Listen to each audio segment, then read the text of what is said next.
En dan gaan we over naar onze eerste keynote speaker en dat is Kim Belair uit Canada. Kim Belair is een narrative designer. Zij heeft meegewerkt aan een heel scala van games, waaronder Assassin's Creed Valhalla. Ik hoop dat ik het juist zeg. En zij zit ook in het selectiecomité van Wings. Hi Kim, can you hear me? Yes, hi. Hi, welcome. We're so glad you're here with us today, and we're very lucky that you could make time for us.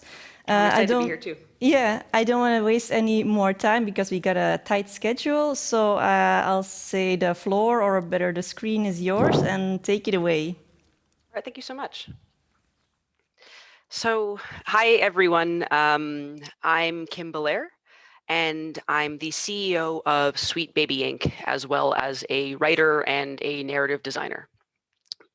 Both before and through my company, I've worked on a lot of projects with a lot of places, working on Suicide Squad with Rocksteady. We did some Dota with Valve, Goodbye Volcano High with Co-op, Shedworks, Sable, Panic. We're doing some Playdate stuff. And I've also been on the advisory board of a few funding bodies, including the Wings Fund, which specializes in grants for women and marginalized people working in games and funding projects that come to us through there. But I think the real reason that I'm here today is because of Sweet Baby's other work and because of my work with groups like Wings, which are both centered around bringing new and marginalized talent to a growing industry. Because kind of as much as I do in the world of story or writing, the thing that I think keeps me talking, keeps me showing up at conferences like this, or that people ask me the most about, it isn't actually narrative, it's diversity. And specifically, the question that I get asked most often is, how do I bring more diversity to my project? And when I get asked this, and I'm sure that you've encountered the same thing, is you get it from teams that are often light on diversity already. And based on the demographics of the games industry, I don't think this is necessarily true everywhere, but I think that it's often true in entertainment and film and everything like this. And you see that most of the teams that are asking, how do I bring more diversity, are predominantly white, they're predominantly male, and they're mostly straight. And obviously there's variance there, because when we talk about diversity, we mean a lot of different things. But when we're talking about an industry like the one that I work in, that's the baseline that we usually use. And what I kind of find interesting about the question of how do I bring more diversity to the project is that it positions diversity as something you can kind of add to a team by bringing in some element of difference. So it's kind of like my project does not have diversity, but now that I've hired, say, an Indian American writer, now it has diversity. And then that Indian writer, let's say, leaves after the script lock or after the end of the project. And then we have this idea that the game or the project is still diverse, but now with that person leaving, the team isn't. And then a lot of the time, the effort on the team to diversify stops being made. We say, okay, we brought in a diverse perspective, we got their eyes on it, and now we can kind of go back to hiring the way that we always have. But instead, what I would suggest is that diversity, as we define it, should not be just an action, it should be a practice. It should be something that we're thinking about for all facets of our project, all facets of our teams, all facets of our movement through our respective industries. Diversity and representation, they're not things that you either have or don't. They are things that you have to work towards creating, supporting, and maintaining. And so today, in the very short time that we have, what I want to do is tell you how I think that can best be done. Because while we definitely don't live in a world that's like supportive of diversity and inclusion a lot of the time, and it can sometimes feel like we can't find diverse talent, I think that the kind of quiet reality of the situation is that there's a huge amount of incredible talent from all backgrounds in and out of the industry, and it's actually not that difficult to find them. But we do need to change our approach. And so the example that I want to use here today is, my own experience and my company's experience, and what we learned by making diversity and representation a priority, and setting it to be something that's equally important as any of the work that we do with our clients. Because I think that, much like a lot of people who set out to accomplish something diverse and to add representation, I think we set out with one idea, eventually pivoted and found something that's not only worked for us, but I think can actually work for a lot of people and yourselves as well if you have the resources and if you're willing to do it. Because I think the thing with all of this is, and with changing our industries one game or one project at a time, is that it takes effort. So as I lead into my story, I think what I'd like to do is ask you to think about a question. And that question is, if you are looking to get diverse talent, what are you willing to give? That's a question that I have to ask a lot, and it's something that we think about a lot. So I'd like you to keep it in your minds while we talk. Way back at GDC 2019, which is the Game Developers Conference, I gave another talk, and that talk was called Representation as Innovation. That was me back when we used to do things in person. And the project was about looking at the representation of marginalized people as a form of innovation in and of itself. I talked about the idea that stories in games are as much a core mechanic as any other interaction that we have with a project. And so a shift in perspective, say from like we have a white protagonist and we change that protagonist to a Muslim woman, right? That perspective change actually changes the story so much as to be a different beast altogether, right? Or an innovation. And I was pushing against this idea that we have of diversity where it's just a palette swap.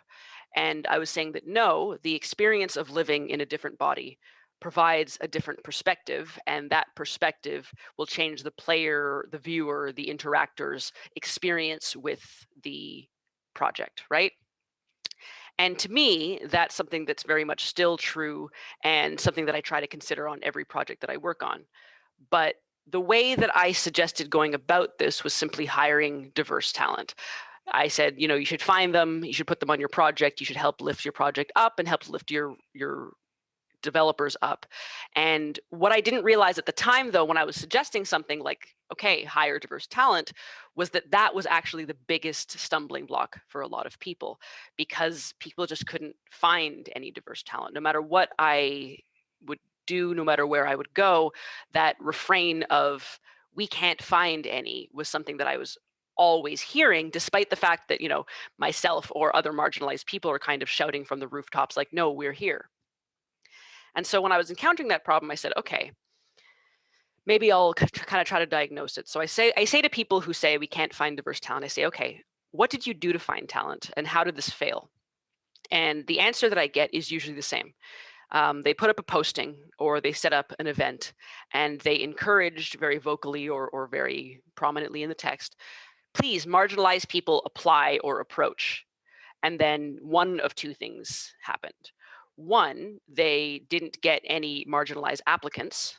They weren't able to find the people that they were actually looking for. Or they put marginalized and they didn't get any responding. Or B, they did get applicants, but those marginalized applicants didn't have enough experience. So no matter what, even if they wanted those applications, they couldn't put them in the role. So I have two answers that I will give off the bat to these things. So if you are one of the people who asking these questions and this is the only blocker that you have, you can just leave early because I'm about to tell you the answer to these. And the first one is how, if you didn't get any marginalized applicants, you have to consider first that like marginalized people are significantly less likely to apply for jobs that they are even slightly underqualified for, or even jobs that they are qualified for but don't qualitatively feel that they will get. And when you're thinking about how you want to kind of dissuade them from thinking that way, you have to consider your actual studio, your team, wherever you're working. Are you a homogenous group? Are you actually an inviting space for marginalized people? Are you asking them to be the only marginalized person and to use their expertise when they come to your team? When you are considering diversity, are you considering it as part of your team? And are you considering marginalized people in your project's audience so that you can attract a diverse set of fans, watchers, players, viewers? Or are you just hunting for diversity? And to me, when there are no marginalized applicants, it has to be on, the fault has to lie on the side of the poster of that ad. If you're seeking difference, then you must act differently. It's the only way that something like this can work. And if the marginalized applicants that you are getting don't have enough experience, you need to consider why you're hiring a marginalized person, right? Why did you put in that ad that you want marginalized people? Are you just looking for diversity, or is there a reason, right? Because ostensibly, if you're seeking deliberately a marginalized person, you're looking for someone who has a specific set of experiences that they can bring to the table and to your project. Because otherwise, again, you're just making a diversity hire. So if we know that we not only want to spice up our dev team with a new person, right? We actually want to bring someone who's going to contribute, we have to consider that what we're asking of our marginalized devs is often going to be twice the work for the same amount of money. When you hire an overrepresented person, you're asking them to do the job that they were trained to do. But when you deliberately hire a marginalized person with an aim to bring more diversity to your project, what you're asking them to do is work that's in addition to the skills that they've had to hone just the same as anybody else. And you're asking them to make use of the work that they've done outside of your company for free. And so, to some degree, when you're hiring a marginalized person, you need to consider that their life experience is part of the additional experience that you're hiring for, because the extra work that you'll be wanting them to do is going to draw from that. And frankly, for that recognition, they deserve it, because a lot of the time these skills can be taught, but life can't. And if you're going to draw from both, you have to compensate and respect both. But even these, so those are two answers, but even these ideas are predicated on maintaining the existing methodology, right? Of treating ads and postings and requests like they're the best way to hire, or to encourage people to apply, or to encourage people to ask for funding. And we think that we're trying our best, right, to accommodate marginalized people by putting these ads out, but ultimately the system is built against the marginalized, right? And so these tactics work, but only to a degree. Because what actually helped us at Sweet Baby, what helped me to kind of break free of this, was something actually quite different. And the catalyst for this was, three things that were kind of unusual, or hugely unusual. The first was, of course, the global pandemic. The others were the sweeping Me Too allegations that swept across the games industry. And the last was the global position of the Black Lives Matter movement in 2020. And those might seem like odd things to kind of, serve as a turning point, but also I think or maybe they seem exactly appropriate to seem like a turning point because they're huge and, created great schisms in our society. But all these things, through the limited perspective of at least the games industry, it really laid bare the truths about how we operate, right? COVID showed us that in our industries, we can work differently, more accessibly and more inclusively to anyone. And it also showcased, I think, the failings and the violence of the capitalist systems we've been forced to live in. And with the Me Too allegations, we were shown how predatory and unsafe our industries were to women and marginalized people, and how bad it's always been, even when people have told us it's nice. And with the Black Lives Matter movement, we were shown the profound societal inequalities that have gone unaddressed so long. And suddenly, people and companies who had been silent for so long were incredibly vocal about their support. And that created this kind of strange time in games and in media in general, where this window of opportunity seemed to open. But even after a few weeks, I was seeing just the same things. Ads were being posted inviting Black people, marginalized people, just women in general to apply, right? But few jobs were actually being given. People wanted to say, "Oh, we're gonna be more inclusive," but they didn't want to do the actual work of hiring people. So at this point, I was at a loss, because this is supposed to be something that I want to do, and I was trying to figure out what is the best thing that we can do. How do we kind of break through these tendencies and actually change something? And for myself, I did the only thing that felt right for me at the time, and that was, because I'm a writer, to write about it. And I wrote a letter that was just a hope that I had of helping, because I didn't have any full-time jobs to offer. I didn't have a ton of money to give from myself or from the company, and I certainly didn't have the power that I wanted in the industry to, make sweeping changes. But what I did have was a feeling, and so, I wrote this. And I won't make you read the whole letter, but that is what we posted on the Sweet Baby website. I'm going to read you a section of it here. Um, It is challenging enough to navigate this world as a Black person and to find solace, solidarity, and support. This is equally true for Black people working in and adjacent to the games industry, where opportunities are rarely afforded, help is rarely given, and Black and other marginalized voices are ignored, silenced, or actively threatened. We want to help in what ways we can. But we also want to help Black devs and aspiring devs find their footing and get concrete help in the industry, with an aim to get people the credits and paid experience needed to make headway, as well as providing counsel, support, and venting space. We've set up this email, talk@sweetbabyinc, and we invite you to reach out and let us know what you need, even if it's just a listening ear. We'll help where we can. At the very least, we can offer advice, calls, portfolio punch-ups, marketing help, Q&As, and conversational space. Wherever possible, we'll connect you with paid work, training, and connections with experienced developers across disciplines. And that was essentially it. And it changed our company, and it changed my life, because we were already doing the work of bringing people on board, of getting them credits and experience and helping wherever we could. But all of a sudden, by just saying, hey, how can we help you? We were hearing from people who would never apply to a job posting because they didn't feel like they'd be accepted. We were hearing from people who wanted to be in the games industry, but no one had ever made time to talk to them. We heard from kids and parents, from older people who felt the industry was too young for them to even join it this late. And we even heard from a lot of, more than accomplished industry veterans who just wanted a place to commiserate and chat. And all it took from us was one step forward to say, instead of talking about what we need, how about we talk about what you need? And so from all these people who were coming to us, who were saying, okay, if you're not asking for anything in particular, you're not asking for qualification, you're asking for a challenge, you're saying, hey, what do you need? What do you want? We started to build a list. And we would correspond via email as much as we could. And we would start setting up 30-minute talks with people just to get a sense of what they needed and what we could do for them. And sometimes that meant we could onboard them to a project and get them work very quickly. But often it was just connecting them with people who might listen, right? To hear out their needs and feelings and try to offer whatever support we could. I would just kind of take 30 minutes whenever I could. And I have a busy schedule, work on a lot of stuff, but I would tuck it in and say, okay, let's talk for 30 minutes. What is it that you're looking for? What in the games industry interests you? What do you want to learn about? What are the resources that you don't have? And, we kept doing these meetings. We didn't put any restrictions on any of the length of the, any of the duration of the calls. We didn't put any duration on the amount of calls we would have, how often we would do them. We just offered whatever we had of our time, and we made sure to prioritize everyone as much as we could.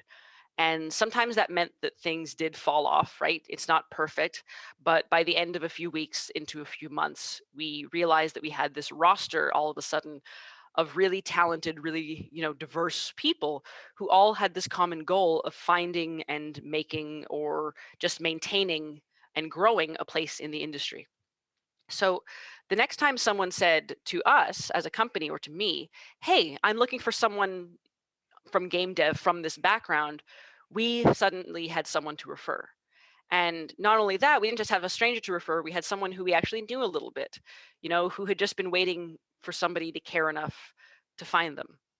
And so even when we weren't looking, we said, okay, if we can't get jobs for people, what else can we offer? And so we started doing free workshops in narrative design, in game design, and we started doing Q&As as well as workshops.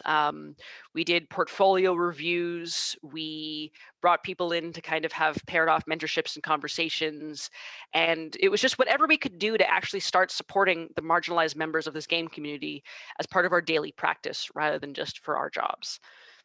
And when we started offering these workshops, people started coming because we weren't, again, offering a challenge. We were offering just a low stress, casual invitation to get something that would help them. And what happens when you do that is that a community forms, right?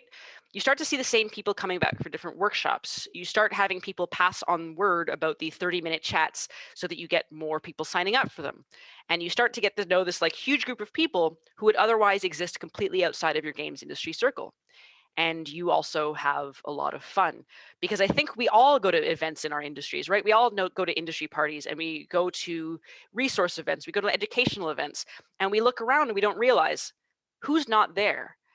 And the reason is people don't know about these things. And these are kind of the ways that we immerse ourselves in an industry before we join.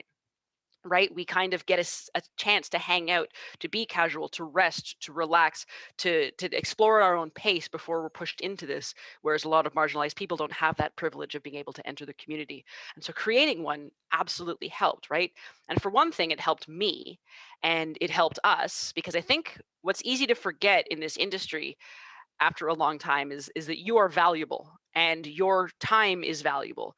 So giving back to the community isn't just, volunteering, it's actually investing. And that is what marginalized people in any industry deserve and need, right? They need our investment, they need our care, our attention, our time. Because ultimately, when we talk about diversity, I think what we should really mean is that we want to do better and be more inclusive, more representative, and more intentional about the things that we do. And as cheesy as it sounds, right, it starts with you. Because genuinely, a very funny thing happened when we built that community, as dispersed as it was. We never had a problem again finding diverse talent because we knew people. And then after we were able to staff up our own projects when we had to, clients started asking us to do that for them. They said, hey, can you staff up our writers room? We need a diverse writers room. Can you staff up this team? We need a programmer. We need this artist. We need a game designer. And it became a part of our work. And we've done it now in AAA, we've done it in indie, and we even recently started a project with Panic, where we've staffed a pair of Playdate projects with a team of first-time devs and industry veterans to create kind of another team/community that not only will create great games, but I know that will help each other as much as they've helped us, And we've been successful for a couple of years now with this. And genuinely, the work that we did was not shouting that we needed marginalized developers, but kind of looking to the people that our industries have underserved and saying, hey, what do you need and what can we do? And for me, that is at the core of all of this. And that's where you can find diverse talent. And so that's where I want to return to the question, right? If you're looking to get diverse talent, what are you willing to give? And so if you want to change, right, be a part of that change. And so I just want to end kind of by saying, hey, here's how we're going to do this. One, give time and mentorship. And don't structure it too harshly. I think my take on mentorship is that it's really, really great, but it often drops off, especially when things are busy. And offering bite-sized meeting, 15 to 30 minutes there, having lots of different people, just setting up a Calendly that people can kind of grab their own slots with you at their leisure. Getting people tangible help, that's going to get people in the door. You have to give resources. Whoever you are, you have something to share.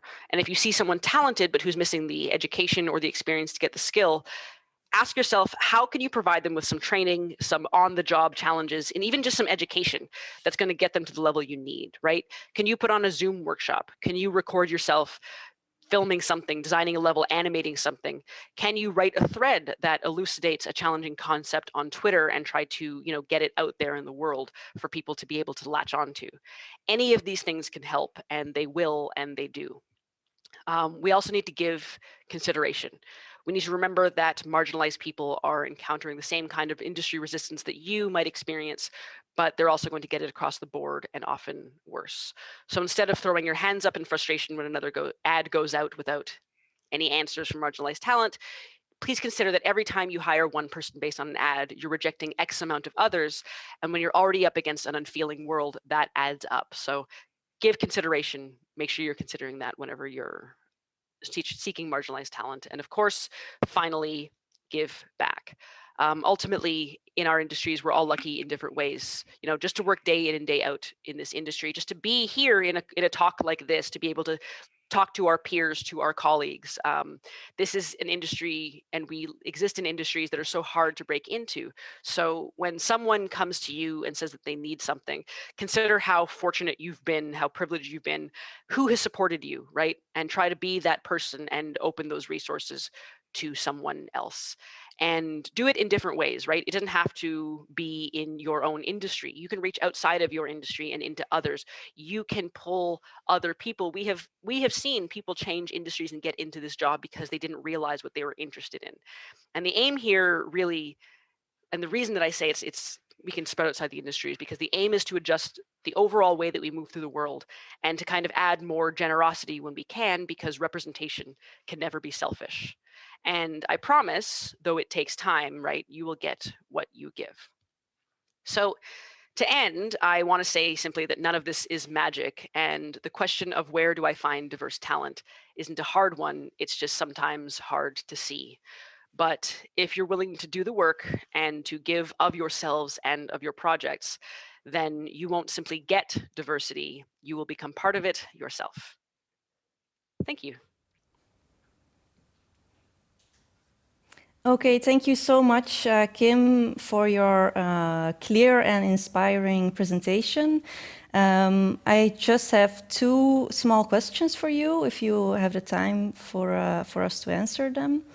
The first one is, do you think there's a big difference between the European game industry and the American gaming industry, especially on the topic of gender and diversity, or do you think that this is a universal problem?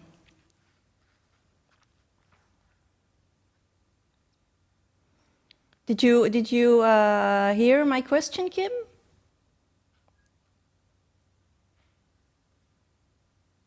I see. Yeah. Should I repeat the question? Or? I would say it's definitely a universal problem. I think that we, across the world, we have issues with. Yes. Yes. Can you hear me? Yeah. There's a bit of a lag in the sound, so it's okay. Just go ahead.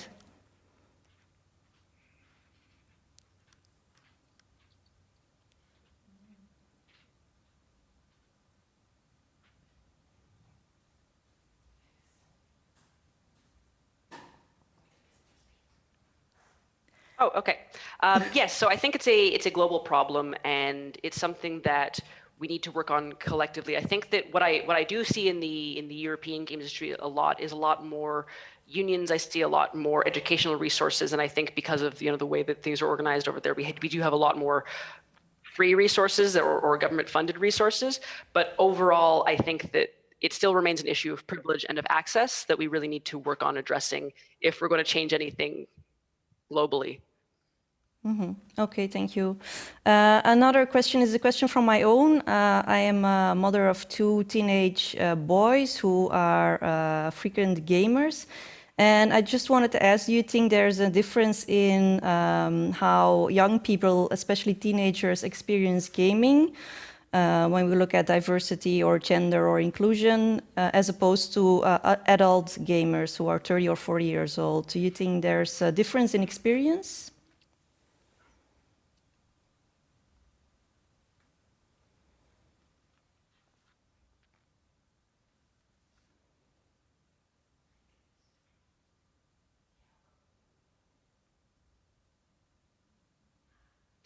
I wish there were more differences in experience, I'll be honest with you, because I think so much of the time I'm surprised at what even older gamers will will kind of say. But no, I think that there's a lot more openness that we can have by talking to younger gamers, by starting to tell them at a young age, hey, try to play different things, try to have different experiences, try to understand that when you're playing as a character who's different from you, you're experiencing a different life, right? Try to expose the value of playing different experiences. And I think that, as you get older, you might get more mature in your game taste, but there's nothing across the board. So I think it is definitely work that we need to do at all levels. It's just that it might be easier to kind of start younger people on that journey by introducing them to a diversity of games early. Okay, thank you very much. I have a beautiful panel here with me with game designers from Flanders, and we're going to discuss what you told us in your presentation. So I will say goodbye to you for now, but I really enjoyed your presentation. Thank you so much for making time for us, and maybe see you next time. Best of luck with all your endeavors and your company. And take care in Canada with the heat wave and everything. Bye-bye. Thanks so much. Take care. So we're gonna move on to the first panel, and this panel will be in English. This will be the only panel in English because we have an English speaker on the panel. I would like to present them to you. First is Aminata Demba. She's an actress, she's a presenter as well, and she's a founder of Represent. And next to her is Allie Weis. You work at the Howest School, and you're educational ambassador of digital arts and entertainment. Then we have Dagmar Blommaert. Dagmar Blommaert is founder, managing director, and narrative designer of Like Charlie. Then we have David Verbruggen, general manager van FLEGA. And here next to me is Naomi Nelan, and your junior project manager at FAF for Game Fund. Welcome, everybody. So, Aminata, I saw you nodding very enthusiastically when you heard Kim talk. You're experienced in representation. You created a tool, Represent. Do you think representation in gaming matters as much as in fiction?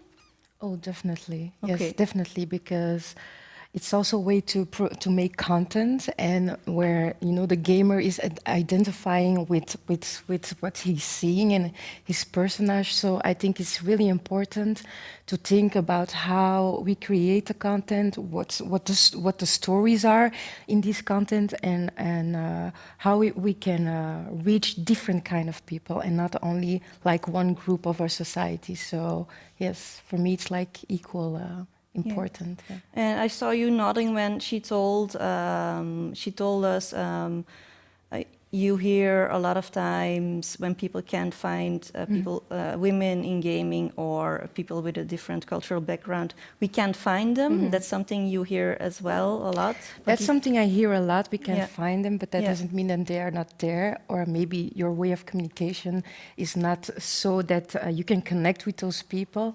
It's not always easy to take the steps through institutions and schools that you're not so familiar with. So what I found very important, what she said, was next to the institutions and schools we have to have like alternative ways to get get people to get the knowledge, to learn about it. And not only young people, but also, some people take some time to realize that they might have a passion in that sector into games. So also older people should get like alternative ways next to their jobs or next to what they are already doing to take paths in a different sector or in a different job ambition. So I think the thinking about how to get knowledge on different ways besides the schools we have is a very important one. If we want to include other people who don't find their ways through the schools we already have and the how do we say, the opleidingen, the departments that already exist, because from my experience, they are somehow exclusive to certain people, not intentionally, but they are. So, yeah. Is that something you experience as well, Ali? Yeah, so I am the ethics coordinator, actually, of international game development at Howest, which is in West Flanders, at their campus for digital arts and entertainment. And I think I view this through a slightly different lens because I'm coming from the educational background. I think so often, because game design, game development, it's a technical field. It's very technical. And a lot of times, individuals find that these ethical themes, so inclusion, representation, diversity, all of these really important things, it tends to be viewed as extras. So it tends to be viewed as something that can only be tackled and taken on board after the technical skills are learned. But I think what I really want to stress, and we're working on really integrating this within our student community, is that it's actually one and the same. So ethics does not, these things don't exist in vacuums. Everything we do, everything we create and consume, that is innately linked with issues of diversity, inclusion, representation. And when we finally bring these things to the table and have conversations about them, then it adds value to the curriculum, it adds value to your experience as a game designer, a game developer. Something that Aminata really, I think, hit home is we learn or we hear that you can't find individuals from diverse backgrounds, they simply can't be found. And I don't think that's the case. I think that's something that we tend to settle with. And we take this as a narrative that I think we really need to debunk. I think what is crucial is that we give these communities the resources and the assets, and we take what we offer and we extend it to other people as well. Something that we're doing currently at the Digital Arts and Entertainment campus, we have a series called DIE Vault, and it's basically classes on programming, 3D art, 2D art, and we offer these for free completely on YouTube.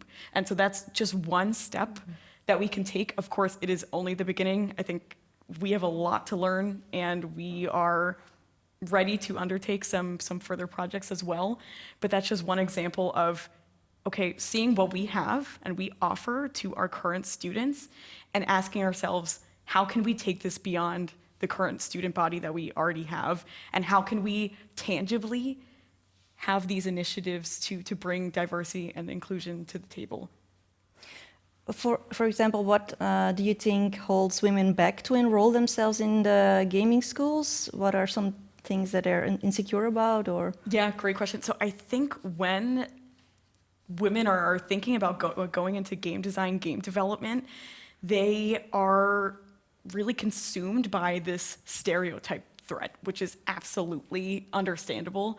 So they are made aware of the stereotype that women are not on the same level as other individuals in the field. And so because they're aware of that, whether it's through marketing of the schools, they see these like shooter games and then they think, okay, this is not really something that I'm into. Because they're aware of the stereotype, they're afraid to basically confirm those negative beliefs about their group. So then, and it hurts me, it really hurts me that they no longer want to do it. And they think, okay, maybe this is not something for me. I think somewhere where we really can start is highlighting those success stories, highlighting the women in games and non-binary individuals in games. I think it goes beyond women. And okay, listening to their experiences and hearing them out, sharing their experiences with the students as well, current students, prospective students. I think also Kim mentioned that Corona really taught us a lesson. These YouTube, Twitch, these channels that we can have people be heard and yeah, give students perspective or current room to listen to stories of successful women in the industry. That's something that can help combat those stigmas and those stereotypes that so often are the case. Dagmar, you're a woman in the gaming industry. Do you recognize the things that Allie and Kim told us? I recognize a lot of it, and I agree with all of it.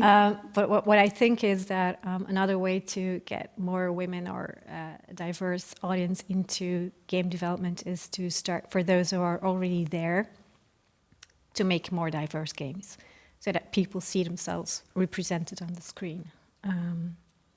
For me, it was another talk by Kim that for me was an eye-opener, was when she said that she was 15, she played games all her life, that she was 15 before she saw another Black NPC on the screen. And I was like, oh, how is that possible? How does that?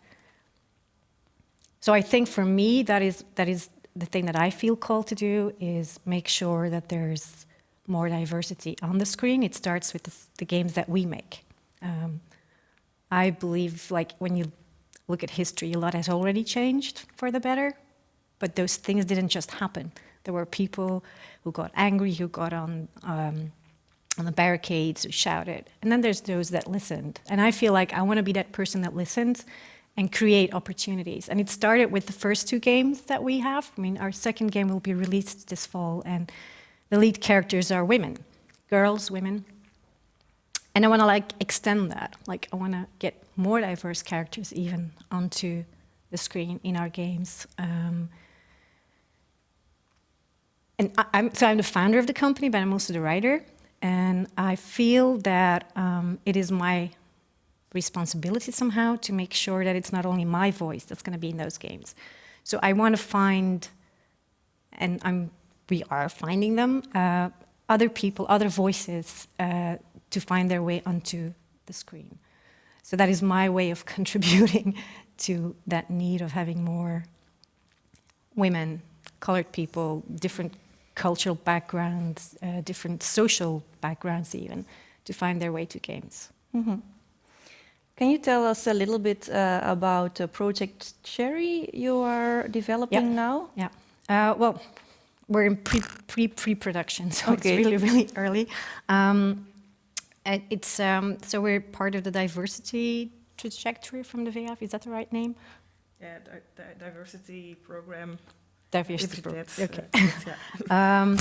So our Cherry is a short story narrative game, an exploration game, and the lead character is a black man who is a retired jazz musician, and the story is about loss of identity. Like when he stopped playing, his jazz moniker was Shadow, and when he stopped playing, he stopped being Shadow, and he kind of forgot who else he was.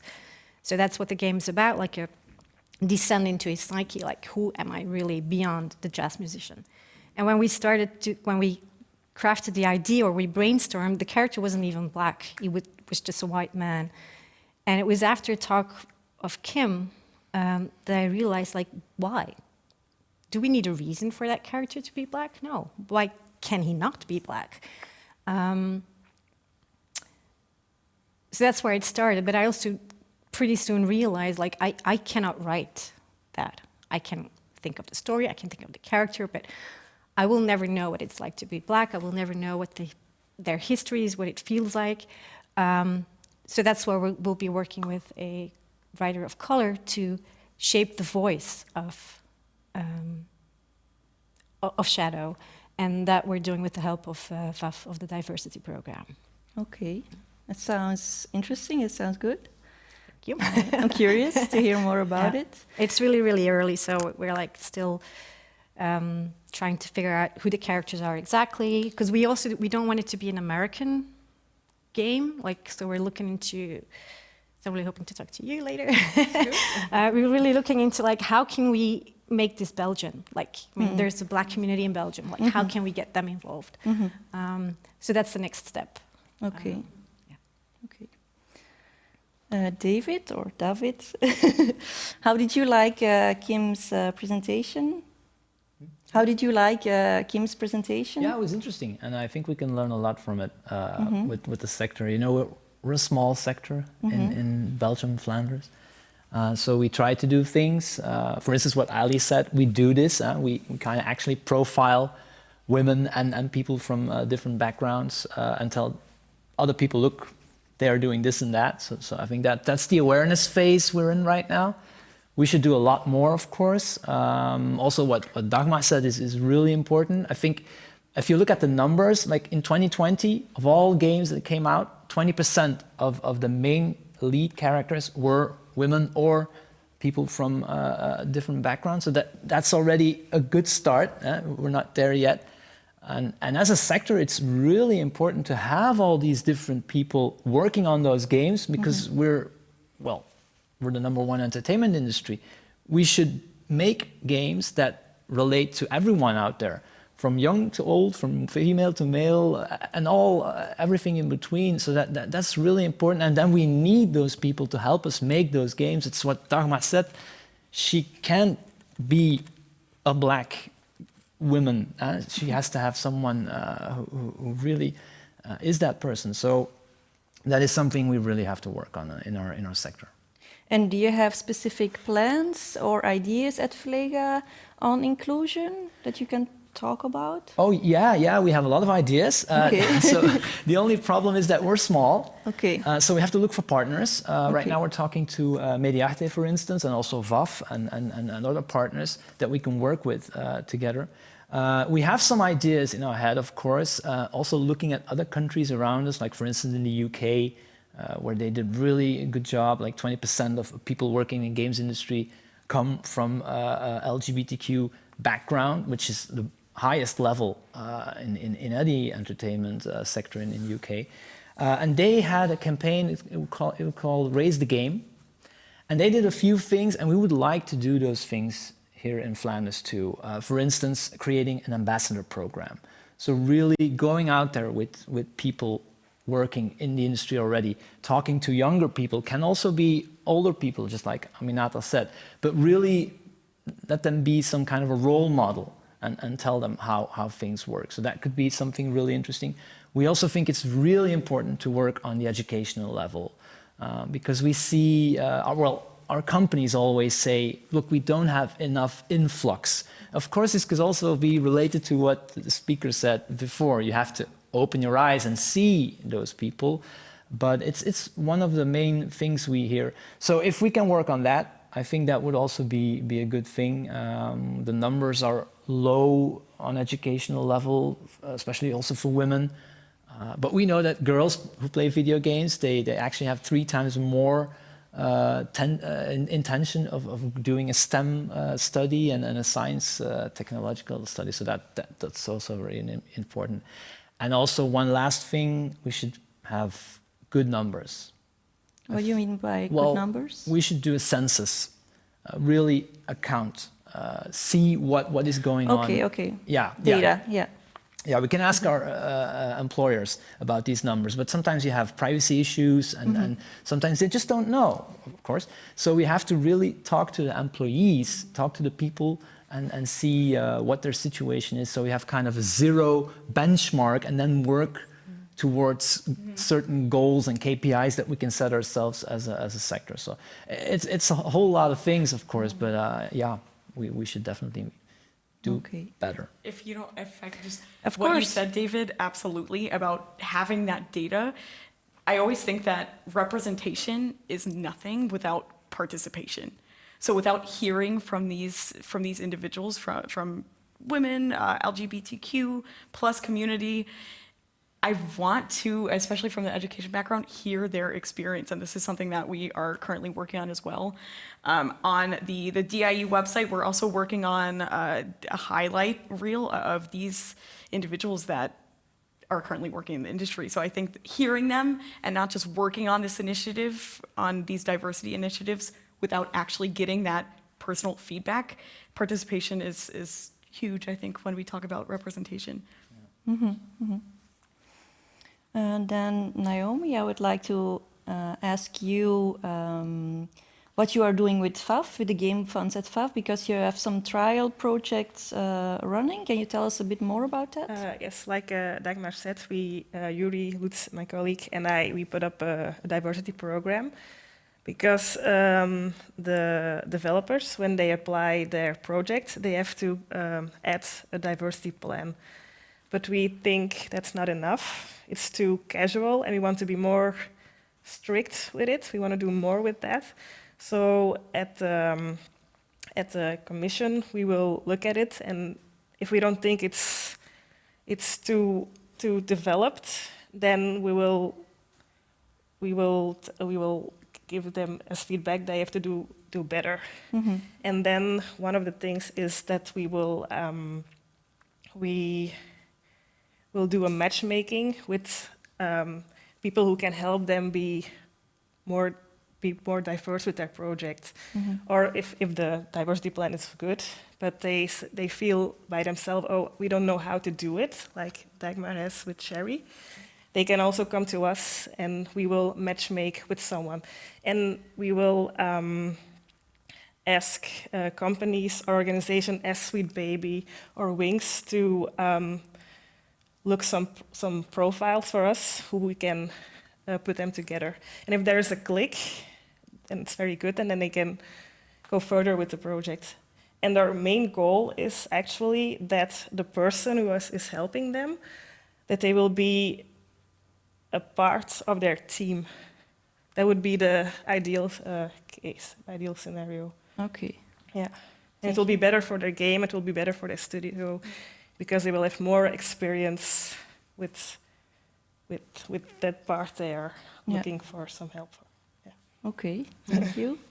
I have one question that was actually for Kim, but I missed it, but maybe you can answer it. It was a question from Orlando Verde. I'm sorry, Orlando, I didn't ask Kim, I missed your question. But he says the change for Sweet Baby has been structural and sustainable. Is that also the case for other companies she's helped diversify, and how can you keep this change? How can you make it structurable, sustainable, that it's not just a one-off? That's given the fact it depends strongly on their management of these efforts. So it's an effort that you have to keep pursuing, not just a one-off. Do you have any thoughts on that or ideas? From just the DIE perspective as well. So we just launched our ethics coordination group, and I think a huge part of it, again, is listening to students and getting their feedback. So then we're held accountable that we need to keep these initiatives up. It can't just be that we're doing something for just a token diversity initiative. So I meet with a group of students every 2 weeks or so, and we talk about these things, about possible initiatives that we could do, places that we are lacking diversity and representation. So making time in your schedule to listen to the stakeholders, even if, of course, they're students, they're very valuable to us. So listening. And I also think we're planning on including these topics in our curriculum. And that's a way to standardize it, to make it something that is involved in every step of the way. And again, it doesn't exist in a vacuum. So I think one diversity event, that's wonderful. But it's important that, exactly as Orlando said, it's sustainable. It's something that you see in all initiatives. So as long as it is in the forefront and you're making that intentional decision to keep it up in your planning, I think that's very important. Also listening to the stakeholders as well. Yeah, exactly, just to keep going, to keep at it. It's not like, for us, it's like we're not just going to do this one game, like, oh, well, let's make a game about a Black character.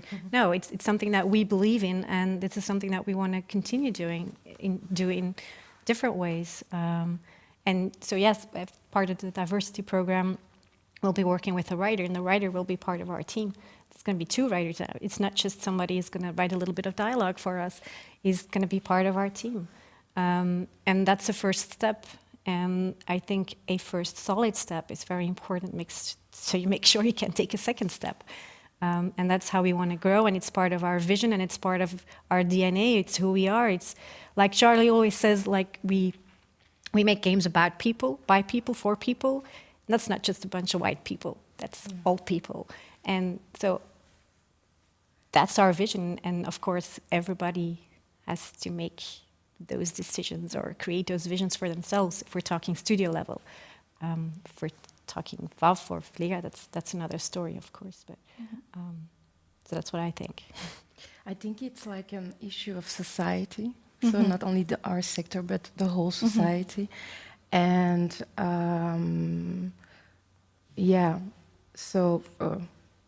it's like an issue of society. So that's why I was losing my.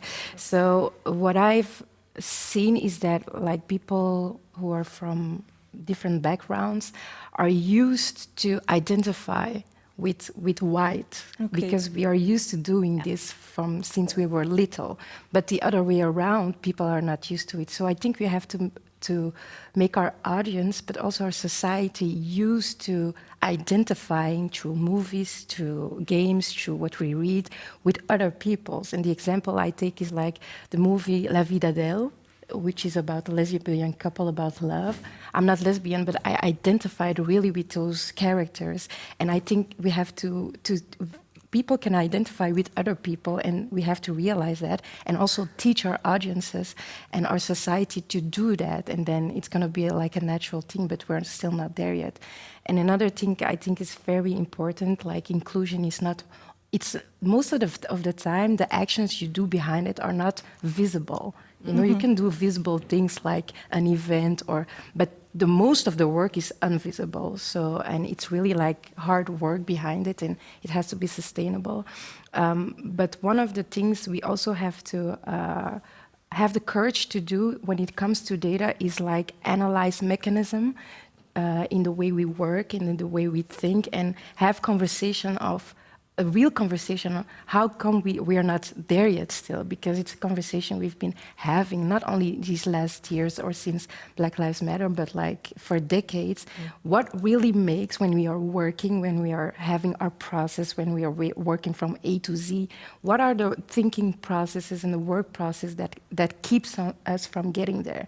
And I think like a sector, we have to have those conversations, analyze it so we can change those way of thinking and those way of working. And I think that's also the courage we have to dare to have, and have those conversations and not be ashamed about the fact that sometimes we think a certain way and that's not helping us getting to inclusion and diversity.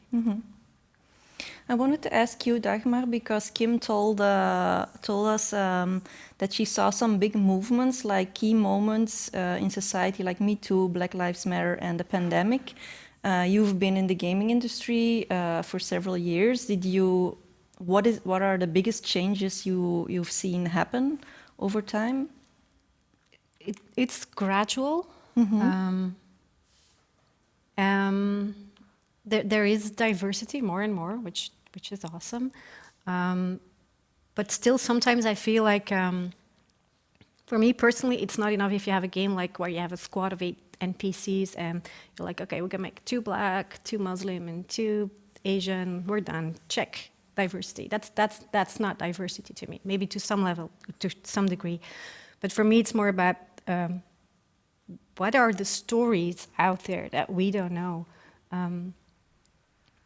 And when we talk about daring to have those conversations, like the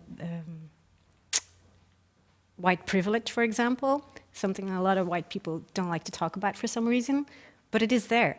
And we look at life and stories and games from our vantage point, but we need to not forget that there's so many other vantage points as well of other people that have other stories. And we need to go to them and have them ask, what is the story you think the world should know? Like the documentary that you made about your father, I thought it was awesome. It's a story I didn't know. I want to know that. But I can never conceive of that. I need to go talk to the people and ask them, like, what is it that? And that still needs more. I think diversity in games should be more than opting whether you're going to play with the woman or the man. It's still the same story. It's still, there's no nuances, there's no... Kim in another talk gave a very good example, like there was an Indian character and they were designing their kitchen, I forget for which game it was. And there was an Indian player who got feedback on that whole scene, and they were like, where's the roller? Like every Indian woman has a, like the deg roll. And we're like, we would know, that's a very small detail, but it's a world that we don't know, it's a story that we don't know, and you just need people from the world to help you tell those stories, and we need more of that. We need to get out of the writers' rooms and go talk to people about story and what stories need to be told. And I think it's also a conscious decision. It's a very conscious, intentional decision to look for those stories. And the first time, I think, or the first few times for many game devs, it can seem like an extra step. But I think once you do it, and again, you keep it part of your planning and as a sustainable goal, then I think it gets easier and easier. And then you realize that it adds so much value. Mm-hmm. There are so many stories and so many perspectives that we're missing, and they add value, and people recognize themselves in the characters they play, the scenes that they mm-hmm. see.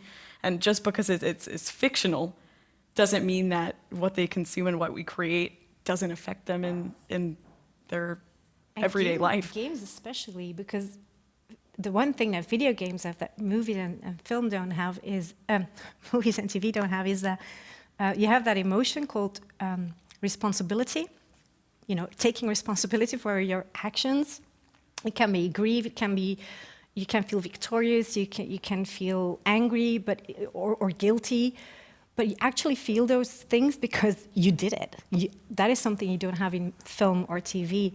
And if we're talking about standing in another person's shoes or experiencing a story from somebody else's perspective, I think games are perfect because you actually experience it and you have to take responsibility for your choices. And that's why the experience has to be genuine, of course, and you have to get it from. Yeah. Exactly. I think we're all in this together, you know. It's a social, the social aspect is really important. I think parents also should talk to their children about this and to their kids, and we should all talk about it. The fact that we're doing this right now, I think, is already a good step. So, yeah. Yeah, I think our time is up, but you're happy to talk some more backstage to each other and network and Will do. and exchange telephone numbers, etc. But I want to thank you so much for coming, for your valuable insights and stories, and I hope we meet each other again in another occasion.